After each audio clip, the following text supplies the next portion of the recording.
I want to welcome everybody. Thank you all for coming. We missed you. We didn't have a meeting last month because every Tuesday was taken up by a Jewish holiday, just about. And so it's really good to see you after 2 months. Welcome all to our meeting tonight. I'm Rabbi Davora Lin. I'm co-chair of Jewish Earth Alliance. And I'm located in Washington, D.C. on land that's inhabited, that was inhabited by the Anacostans, the Piscataway, and the Pamunkey tribes. And their names are etched on all of our rivers and parks in the Maryland, Virginia, and D.C. area. I just wanted to acknowledge that. Tonight, I want to first introduce Rabbi David Jaffe, who will open our meeting. And he's a leader in the contemporary movement of Musar, which is the ancient Jewish wisdom and practice that underpins his book called Changing the World from the Inside Out, a Jewish approach to personal and social change. And that is what we work on here. Exactly what we're working on here is to change our inner desires to outer action. He's the founder and principal of the Kirva Institute, where he teaches applied Jewish wisdom so that, and I'll quote from the website, the Jewish community made up of people deeply connected to self, other, and God will be a people capable of acting with the moral courage necessary to change the world in a sustainable way. Moral courage, that's what we need. So David, please welcome us. Thank you so much, Rabbi. And thank you, Marilla, too, for connecting me here. Very nice to be with you. I am calling in from southeastern Massachusetts on Wampanoag, Massachusetts land. And I wanted to share a piece about an idea called ratzon in Hebrew, which is desire, longing, yearning. And, my organization, Kirva, is, we also run a project called Inside Out Wisdom and Action Project, which draws on Jewish wisdom from particularly the Musar tradition, which is applied Jewish ethics, and also the Hasidic tradition, applied mysticism, to support the resilience of activists in all kinds of activism. And in thinking about the climate movement right now and thinking about what's happening right now and recent reports about what has to happen with fossil fuels going forward and with Glasgow coming up, I've been thinking about this one trait that we have in our tradition that really seems key to me, and this is one of ratzon or yearning. And there's a practice from a number of our different traditions, which is tapping into what we long for, what we yearn for, what we deeply want for the world, and making that a spiritual practice to keep coming back to that, and that can regenerate our hope. And I want to share a source from Rabbi Nachman of Breslov, who is actually not a Musar tradition, but more from the Hasidic tradition. And I'm going to share my screen and look at it together. And this is a source that has given me a lot of energy in recent times. So I'm just going to share screen here. Okay,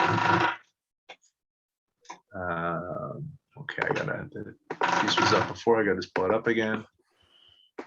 Okay.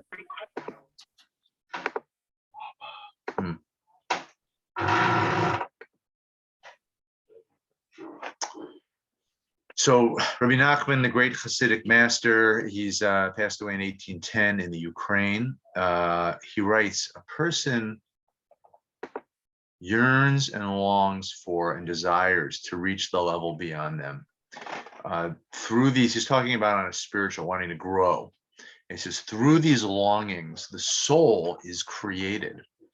As it is written, quote, my soul yearns, longs, and pines, quoting from the book of Psalms. That is, that which I long and pine for. And in Rabbi Nachman's context, he's talking about God, relationship with God. From this itself, my soul is created. And I bring this because we want to plug in whether the yearning is for God or the yearning is for a world that keeps fossil fuels in the ground, yearning for a world that really honors the dignity of every human and every created thing in the planet, that yearning, Rabbi Nachman writes, is we create our souls, we create ourselves. Rabbi Nachman teaches that we're thinking about, and if we shouldn't judge other people, but if we do, it's really based on what is that person yearning for. And there's something that what we want is something definitive about us and really says so much. And so he's saying here, going beyond just thinking that yearning is something that we emotionally may have, but our soul is created. We generate ourselves and we generate who we are most essentially. And this is really a practice of connecting to our deep yearning and our deep desire. And one of the ways that he instructed his students was to do a practice called, in Hebrew, it's called hitbodedut, which is translated as spontaneous, direct prayer and conversation with God, where you get to talk out, what is it I'm really wanting and what is it I'm yearning for? And I've used this a number of times in my own organizing, my own activism, when I'm hitting a point that feels just, like things aren't going anywhere. And maybe I'm making things worse by the things I'm doing, or we're just not moving, to come back to, but I know what I want and I know the world I'm yearning for. And when I can say that and articulate it, even to myself, that actually has a power to generate hope in the face of despair. So I offer that for us and for everyone here doing this crucial work on climate. This is long-term work, and to take this practice of tapping in to what you really want here, like why you're involved in this, and what you're really yearning for and longing for, and to be able to articulate that, whether it's just to yourself, to God, to each other, and use it as a practice to be able to keep regenerating your energy and even our own souls. So with that, I bless us that we're able to create a fossil fuel free future, and then even yearn for the next thing beyond that, of the kind of relationships and kind of life we want on this planet. Thank you. Thank you, David. Thank you. I'm really glad you talked about the soul, because I think that'll be a thread running through tonight.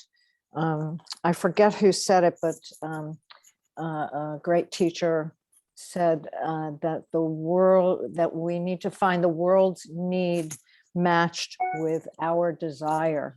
When the world's need meets our desire, then that passion can keep us going and keep us resilient and persistent. So thank you so much for that blessing to open up our meeting. You're welcome. So it's been a couple of really exciting couple of months while we were away from these meetings. Elul, August, the month of Elul, the Jewish month of Elul, August, we showed up across the country in person and with our shofars to our horns to break the silence and amplify our voice and wake people up. In September, we gathered for the high holidays, and I heard and I read so many more climate-focused sermons than I ever had before in any year. And Sukkot, our festival where we go in our little shacks out in nature, it took on a totally different and urgent call. And it brought us closer to the earth and to water and to our ancestors. It's so interesting that at the ancient temple, there was this amazing water ceremony that the historians write about, talking about line 3 and the issue of water up in Minnesota. And it was on everybody's mind. And some of you traveled to Minnesota to support the indigenous voice. October came and the birds started to migrate. The apples were everywhere, and thousands of people from Appalachia to Alaska came to protest at the White House and other agencies. In-person actions gathered around the world in spite of the pandemic, and over 600 people were arrested here in DC last week at the People versus Fossil Fuels. And yet, legislation that we pray for and write for and march for are still stuck in Congress, but we all persist. You persist. And we thank you for that persistence and that courage, your strong kishkas, the guts that you have to do this, and the chutzpah that you have to do this, your nerves of steel. So let's take a few moments to get to know each other. If we could break out in rooms, let's say for, let's see, we've got 20 some people, maybe 3 people each. Does that sound about right? Break out into a room about 3 people and introduce yourself, just your name and where you're from and the organization, if you've come from an organization, and share one thing. We'll take about, let's say about 7 or 8 minutes. Share one thing that moved you, that grabbed you, that grabbed your heart, either at the high holidays or at an action that you might have participated in the last month or so.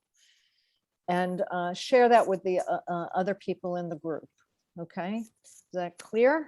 One thing, your name, where you're from, and one thing that really grabbed you over the holidays or over this month of action, and we'll come back in about 8 minutes, okay?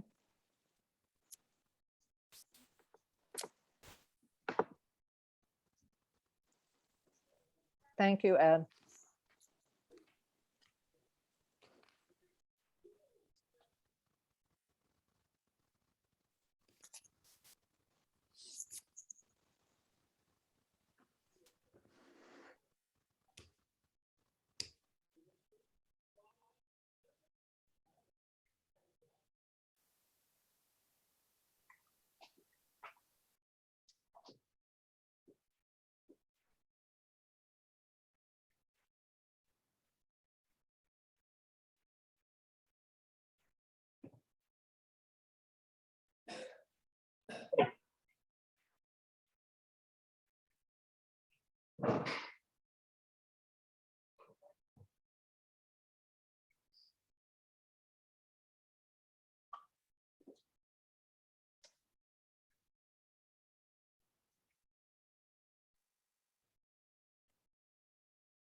I was all alone, Ed.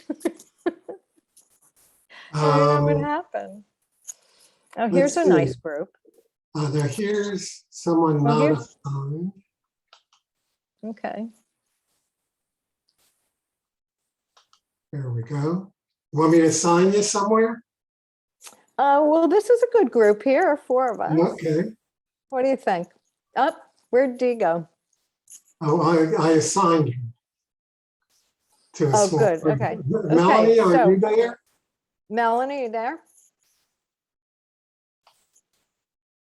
I guess. Oh, guess not. her All right, you want to voice- put me in another room? You want to put me in let's see if somewhere? I can do that. I don't see. Let's see. You are doing. I'm looking to see what you're also on here as your iPhone. I think. Let's see if I can. No, that's somebody else.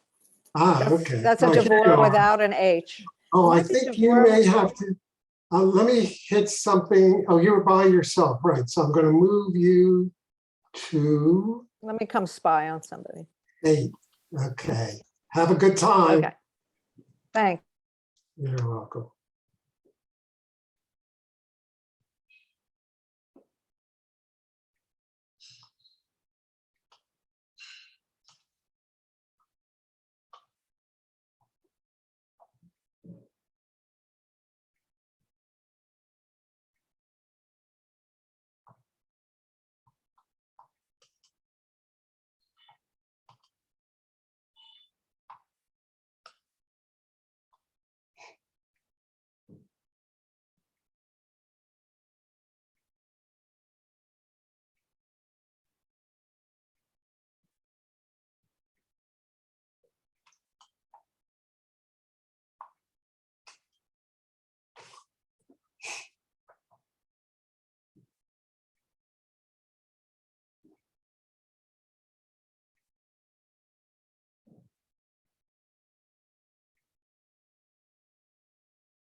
Welcome back.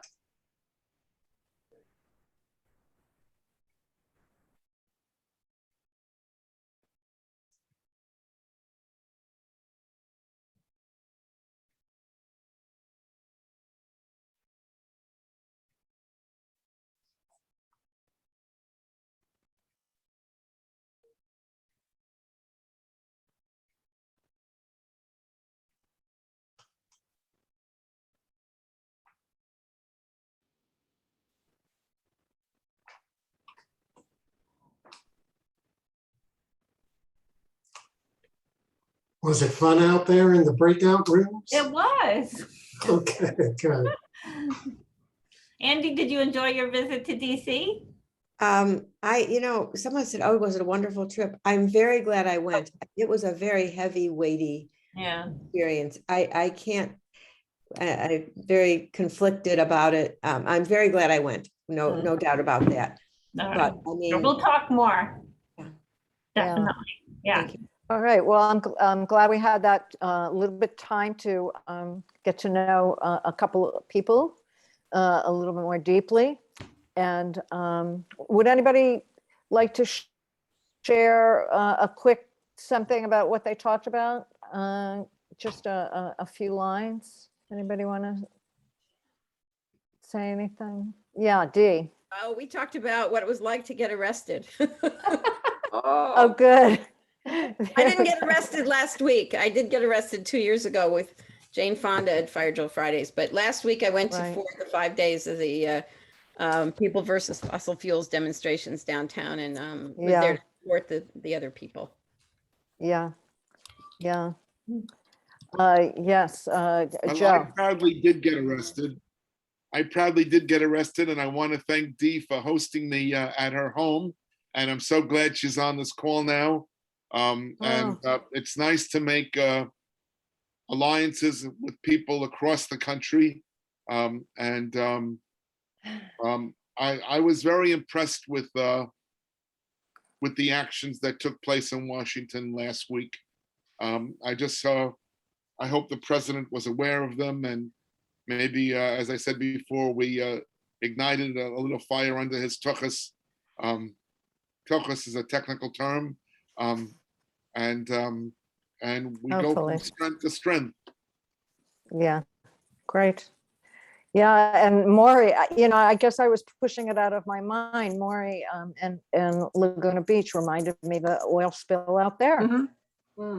Yes, And and I guess that's a little Jane Fonda story too, because she showed up. They had a press showed up. conference and all sorts of dignitaries and public officials and a couple of senators and a couple of assembly persons was there. And the push is to create a movement to stop offshore oil drilling.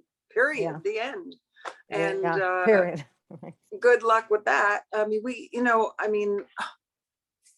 we were acting with RAC on these certain issues in California, and one of the issues was asking the legislature to pass a restriction so that there would be a buffer zone between communities and oil wells.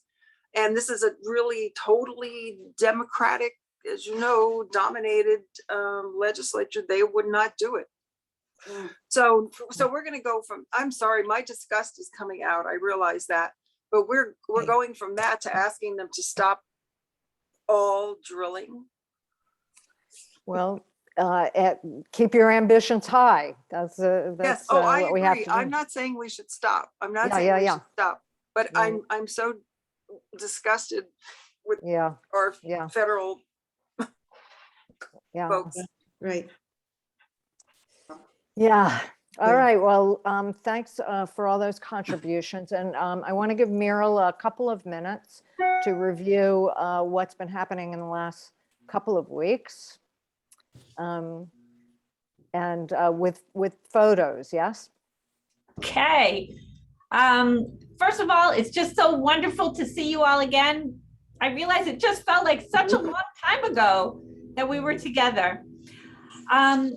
We wanted to just show you a few photos, what's been going on in Washington. We are so grateful for everything you are doing. That's my main message. Toda Rabah.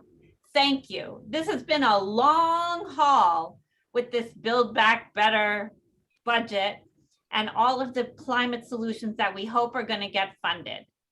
And we know you've been working really hard on it, and we are so appreciative. Just to give you an idea of what's been going on here in Washington, here's a few of our photos. This is a rally that we had outside some of our senators' offices for Sukkot, and you can see we had a sukkah built on a truck that we actually was supposed to go down to the Capitol, but it was raining and it didn't quite make it to the Capitol. But we all made it to the Capitol and brought the message right to Congress. And you also know about, we just talked about the whole week of demonstrations and rallies and civil disobedience, calling on President Biden to stop the pipelines. And we're going to hear more about that today. We had a wonderful Jewish representation there. And I think you can see a few of the rabbis who were with us in this photo. Oh, yeah. And just yesterday, we were down at the State Department, because even though we've been focusing on that domestic policy and the Build Back Better budget, we know that the climate conference, the UN climate conference, COP26, is coming up very soon. And we were part of an interfaith event at the State Department, where we delivered the interfaith statement that was signed at the Vatican last week. I know Rabbi Fred Dobb is here with us tonight. He was there. You can see Rabbi Davora, and there in the corner, you can see Rabbi Daniel Swartz of the Coalition on the Environment and Jewish Life, who was at the Vatican and participated in the drafting of the statement on behalf of the Jewish community. So it's been pretty exciting here in the last few weeks.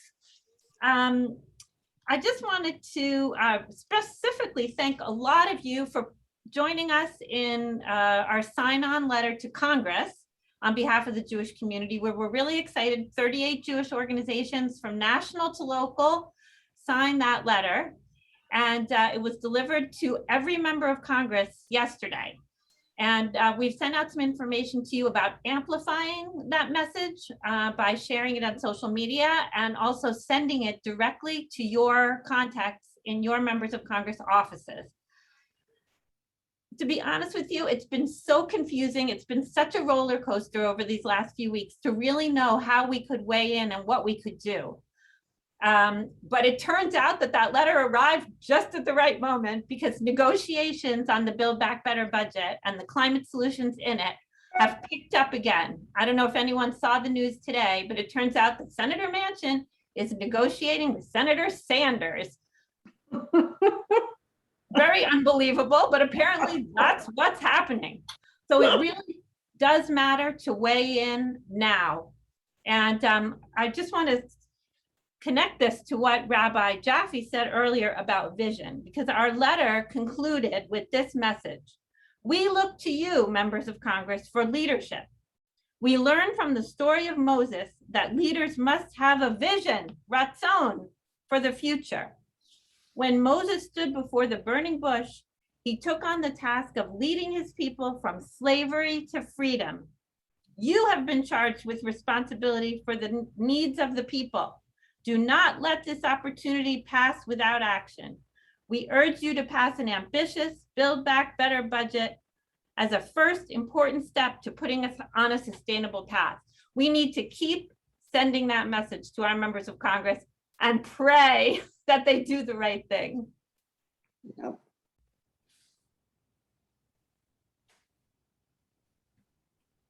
There you go.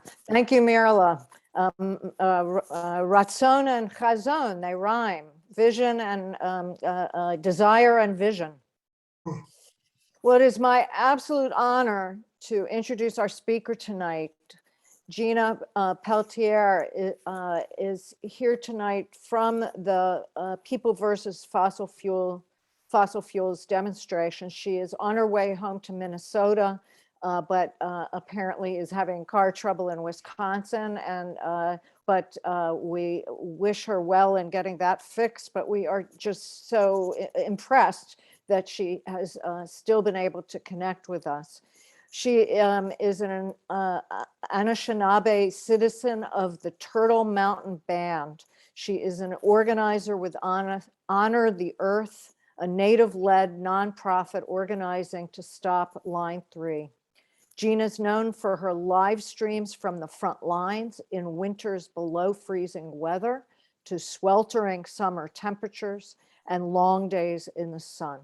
Last week, she came to DC directly from Camp Firelight 3 with Dawn Goodwin to deliver 1 million petition signatures to the U.S. Army Corps of Engineers, requesting a pause to the project pending a full environmental review. It doesn't have an environmental review. On Thursday, Gina was among the 55 water protectors arrested for peacefully occupying the Bureau of Indian Affairs in the Department of Interior, following on the 1972 Trail of Broken Treaties action. She was tased and her finger was broken during the arrest. Oh my God. She said, "Water is sacred, water is life. I'm proud that my ancestors gave me the courage to be out here. I'm very honored to be a water protector." Gina, are you there with us? If everybody could mute, that would be helpful, I think. Bonjour, Annie and everyone. Great. Welcome, welcome. Thank you so much for making the brave effort in Wisconsin to come to us. Yeah, thanks for having me. Thank you so much. Yes. Yeah, anytime I can speak against fossil fuels and for climate justice, I'm most definitely willing to be there.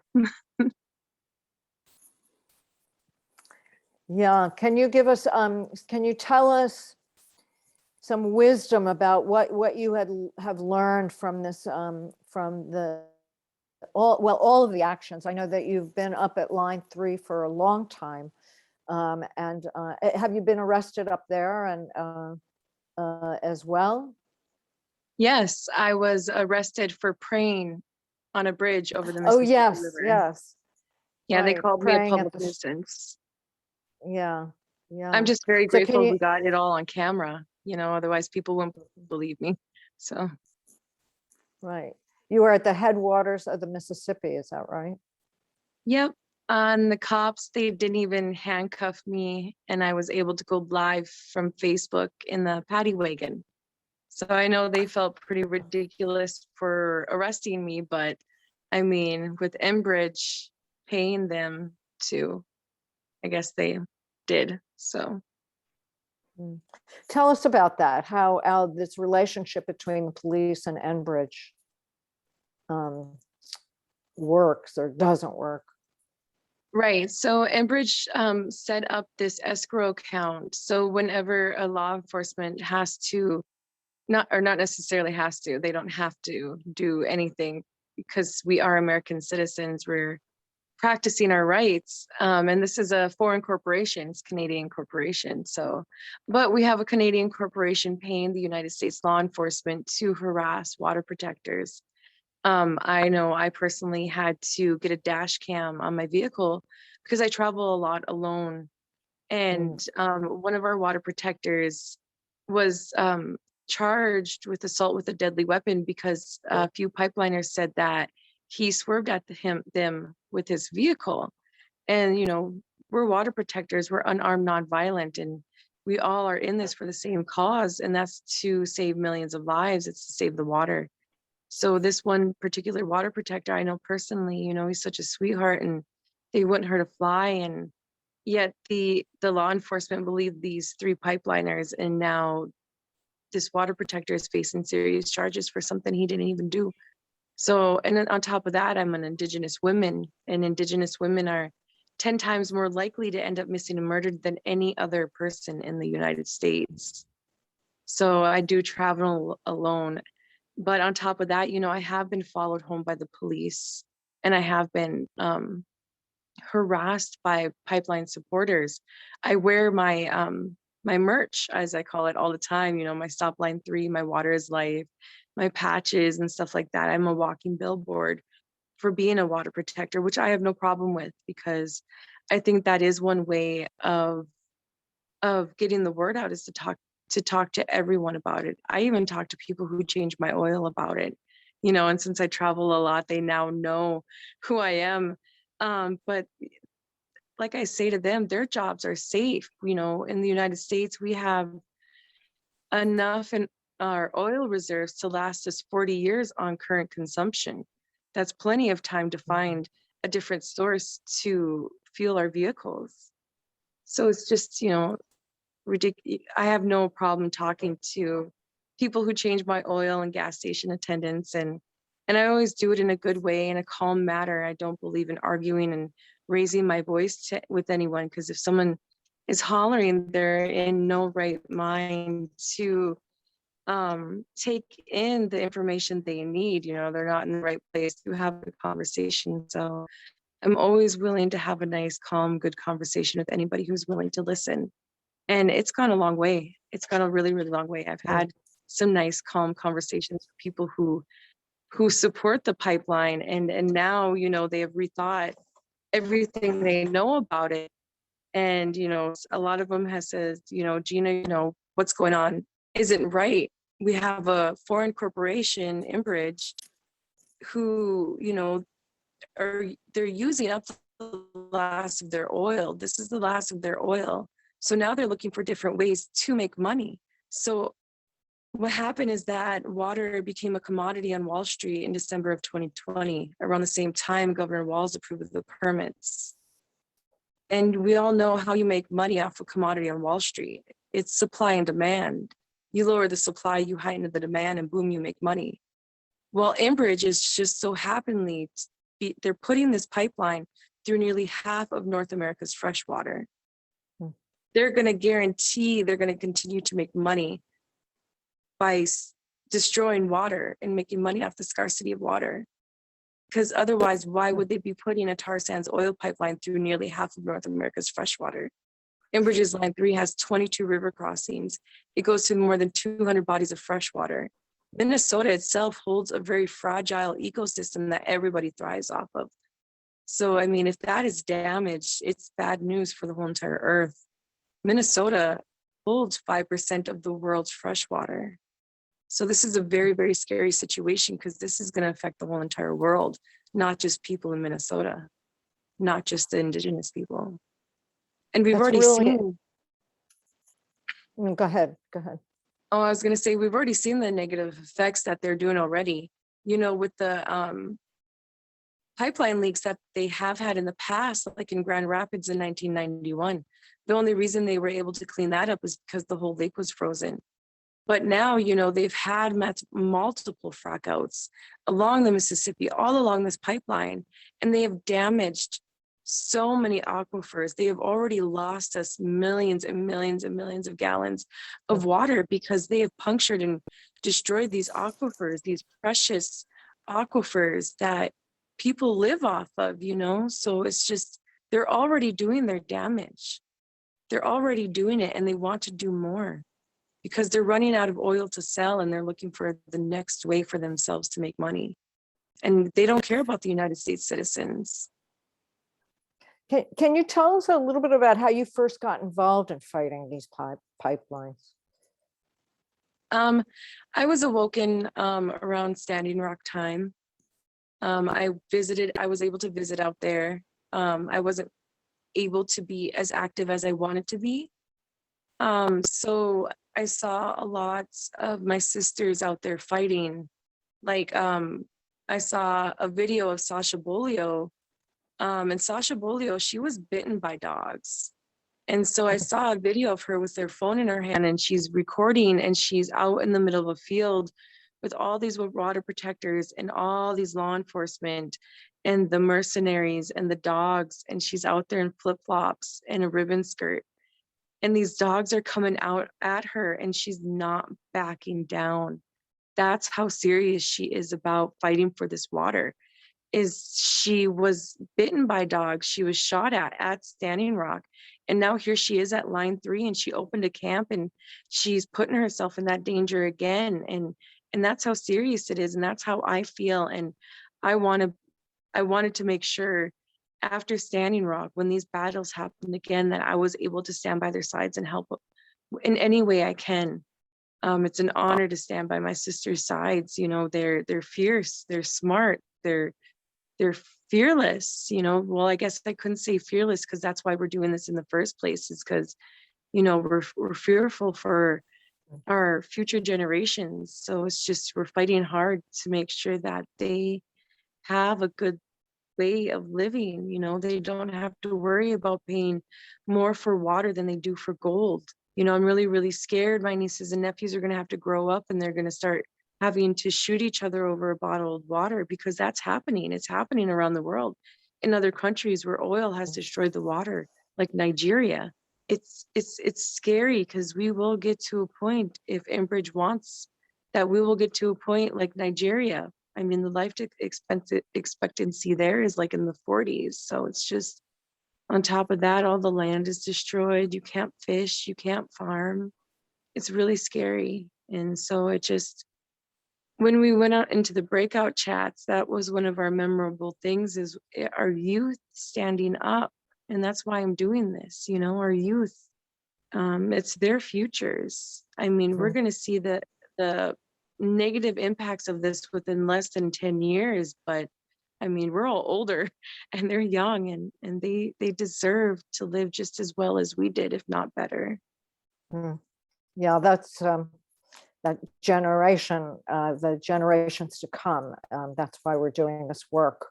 I've read about the strong sisterhood, the superpowers of women in this fight. Can you tell us a little bit more about that, your relationship with other Indigenous women?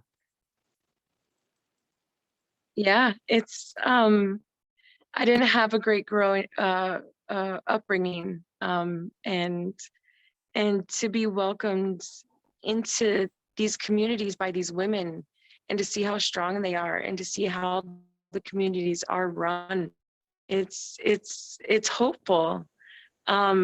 With all these camps I've been involved with, it's so beautiful to see that sense of community where everyone's working together. It's an actual community. We strive for community. It's not about individualism. It's about community. We go around, hey, are you okay? How you doing? And it's same with the Indigenous women leaders. If you have a question, you can ask them. They won't get mad. You know, just like with me, any time of the day, even if I'm sleeping in my tent at 3:30 in the morning, if you need something, come to me. And that's exactly how they are too. And with these camps, there's no drinking, there's no drugs, there's no tolerance for violence whatsoever. I mean, with us having the danger of dealing with Enbridge, it's still amazing to see how safe you feel being in these camps, because you know they're well run, you know you're going to be taken care of. And on top of that, it's really, really nice because you see the amazing men coming out of the cracks to help these women. I mean, like I said, I had a really awful upbringing, and to see these men just listen to these women, and once they listen to the women, stuff gets done. Things work well as long as they listen. And they do, and moving forward, yeah, it's just, you know, you think these resistance camps, how do they run? They run strong with strong women leaders.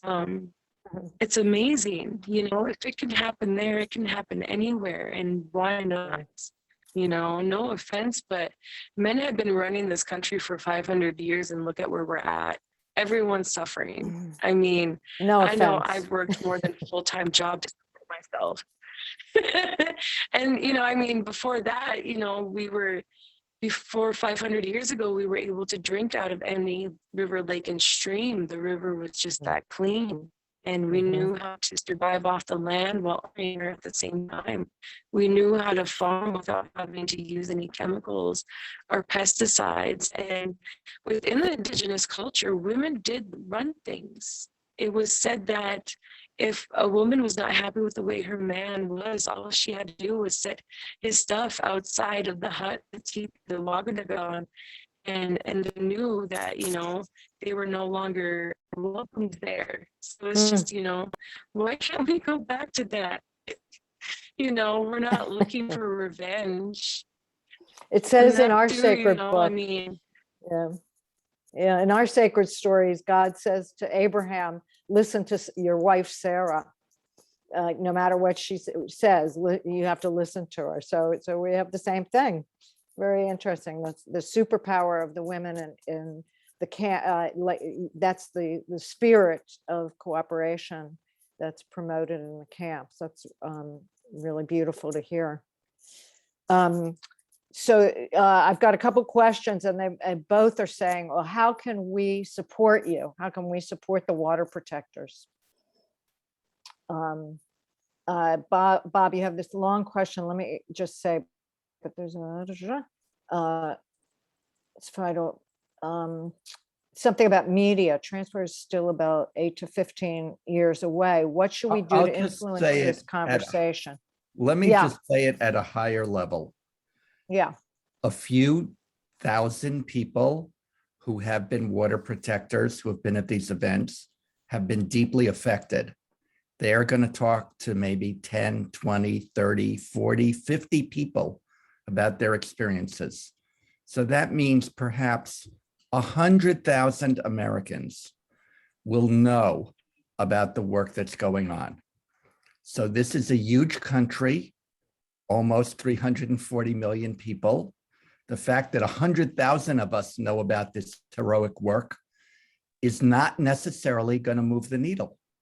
So my question is really about the broader discussion which the lobbyists for fossil fuels are right now pushing. You know, gas prices will be going up in the next 2 months because of global supply and demand issues that have nothing to do with Enbridge. It has to do with, you know, Chinese factories and a lot of other things. But prices are going to go up, and then they're going to argue, but you're holding back modernizing the fossil fuel infrastructure like pipelines. So I'm asking, what is our strategy to not just let their PR people run over us? That's my question. And I don't know if Gina has an answer, but I'd really like to get the answer from all of us. Well, I want to hear what Gina has to say about the strategy going forward after this week of demonstrations, and maybe that can serve as a template. yeah. So let me just say, first off, you know, Henry Ford's first automobiles ran off biofuel. So there was no reason whatsoever that we needed to use fossil fuels for anything. On top of that, we have hemp. I don't understand why we haven't been using hemp to begin with, because you could do so much with hemp. You can fuel cars off of hemp. You can make clothes.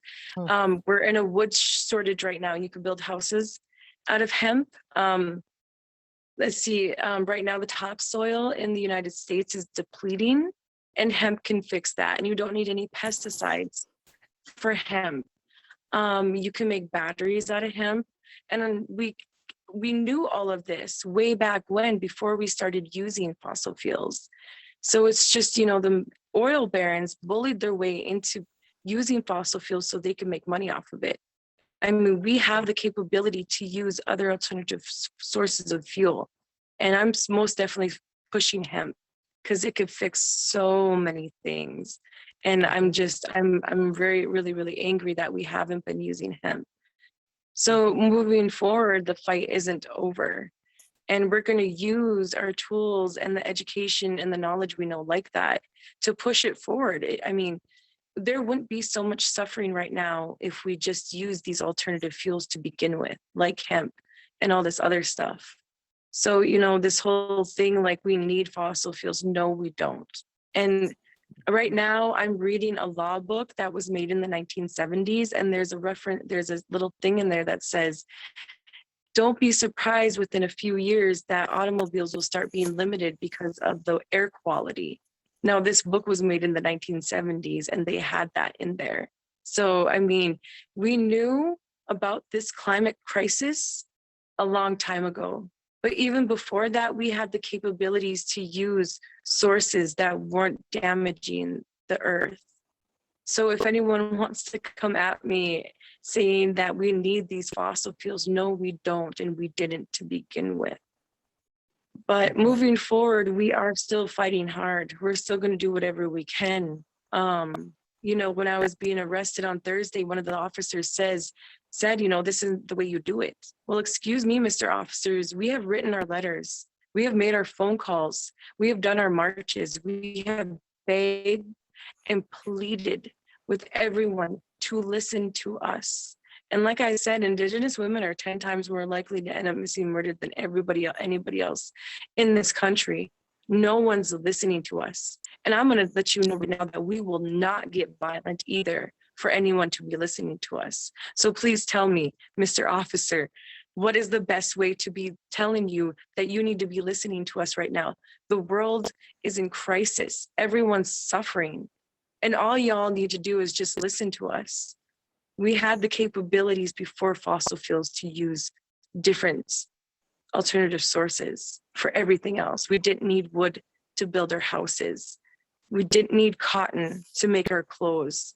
We didn't need fossil fuels to fuel our cars. Yet here we are. I'm flabbergasted that the United States is ridiculous like this, that they're thinking like this, that we need fossil fuels. No, we don't. Plus, we have the capabilities. Don't we have billionaires going to Mars right now? They don't need to be going to Mars right now. All that money could be going towards making renewable resources, to helping with that just transfer. I mean, these billionaires don't need all this money. I worked for Amazon. I suffered while working for Amazon. I worked full time. I could not afford my rent. I could not afford the beaten down car I was driving. Even though I worked very hard full time, Jeff Bezos stole my livelihood from me just so he can go to Mars. That didn't need to happen. So now they can turn around and end that suffering that they caused and help with this just transition. They legit stole money from people. For what? So they can damage this earth and run from the damage they caused?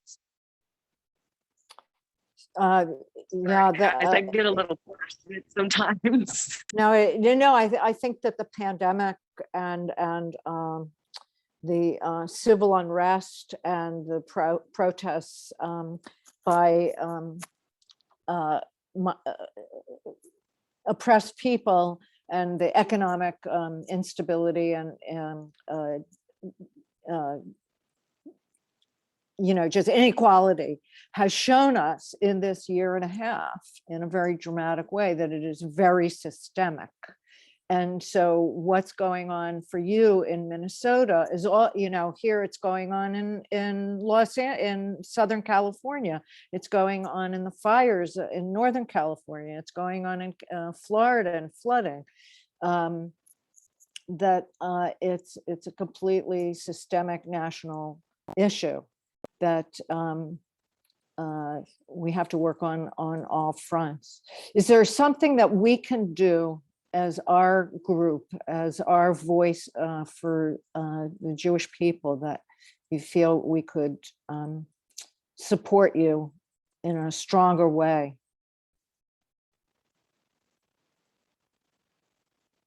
Gina, you still there? Uh-oh. Yeah. Okay. I There got you you. go. What was it again? Yeah. Hello? Is Can you there hear me? something that we Okay. can do as the Jewish voice, as one religious voice, or as part of the interfaith community, that we can do to continue to support your the work that you're doing? Well, you guys are doing great work. Thank you so much. Just continue to spread the word and to back us up. We are unarmed, nonviolent water protectors. So when it came to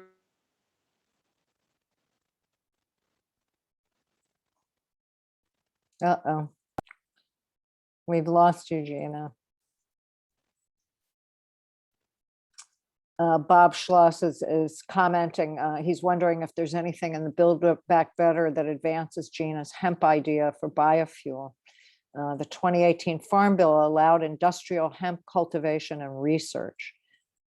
Are you there, Gina? Yeah, hi guys. Sorry about that. That's okay. We missed what you, if you said something in the last minute. How can we continue to support you or better support you? Well, you guys are doing great work. Thank you. Just continue to back us up. We're unarmed, nonviolent water protectors. Everything we do is for everyone else's future. So, I mean, if we make a decision to take over the BIA, we just want people's support. We're not out to harm anyone. We don't want to be getting maced. We don't want to be getting shot with rubber bullets. We don't want to have the danger around us heightened just because of what we're doing, but what we are doing is dangerous. So just keep supporting us. And, you know, whenever someone says, oh, them protesters, you know, oh, no. They're risking their lives for everyone else. They're unarmed, they're nonviolent. A lot of them are, you know, prayerful, spiritual. So thank you so much. I really appreciate and it. it's going to continue to be actions in Minnesota. Is that right? Yep. So I would, if you're not big on Facebook, I would just go be on Facebook and follow the Honor the Earth and Indigenous Environmental Network and all the camps like Camp McGeezy and Red Lake Treaty Camp, because when stuff does go down, they usually post it on Facebook, and that's how we get the word out of what's going to be going on. And making donations, we can find that on the Facebook link, I'm sure. Yeah. Yep. You can make donations at stopline3.org or honorearth.org. Honor Earth. Yeah. Okay. Yep. Great. So you leave Yeah. the out of Honor the Earth. Yes, for bail, for getting you out of being arrested. Yes, and lawyers. Mirla has put it in the chat. Well, thank you so very much. It's really a privilege to have you here with us tonight. And I don't know if, we send our best blessings to continue this work and to be safe and to stay safe and we just pray and hope and act that these things will come to fruition, that we will have some success in the next month or so on the legislation, so that, and an executive order to stop line 3. So I want to thank you so much for coming on your way home, on your journey home. I hope that you get home as quickly as possible and stay as safe as possible and stay warm this winter. Yes. Yeah. Minus 32 degree weather ain't fun. Oh, that must be, wow. That's amazing. That's very courageous and strong people. Thank you guys so much. You. Thank you. You guys take it easy, be safe. Okay, thank you.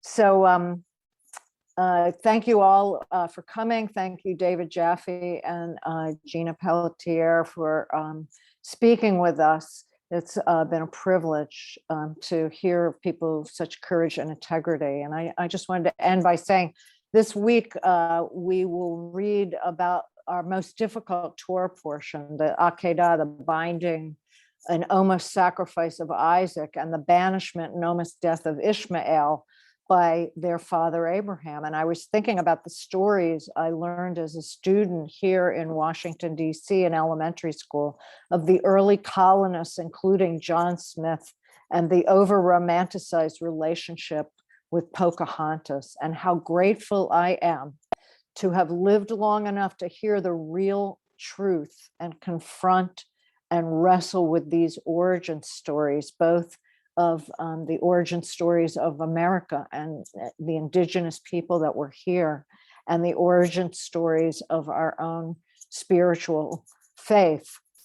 and not to shy away from talking about the difficult parts of that story. So thank you all for keeping up this battle that we must win for the sake of the next generations. We cannot sacrifice them on the altar of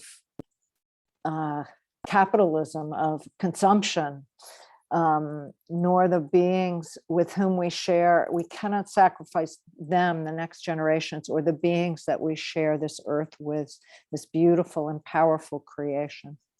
My best blessings to all of you. Thank you, Gina and David and Ed, our techie, and Mirala, and our steering committee, Amy, Joelle, and Dee Herman. And next month, I want to say our meeting will be one of gratitude to you, and in the month of gratitude and Thanksgiving. And we have a couple of very special guests again in our November meeting. So look for that in our newsletter. And I want to say good night and best blessings to all of you as activists. Rodef Shalom, Rodef Tzedek, pursue justice and peace. Thank you all very much. Good night.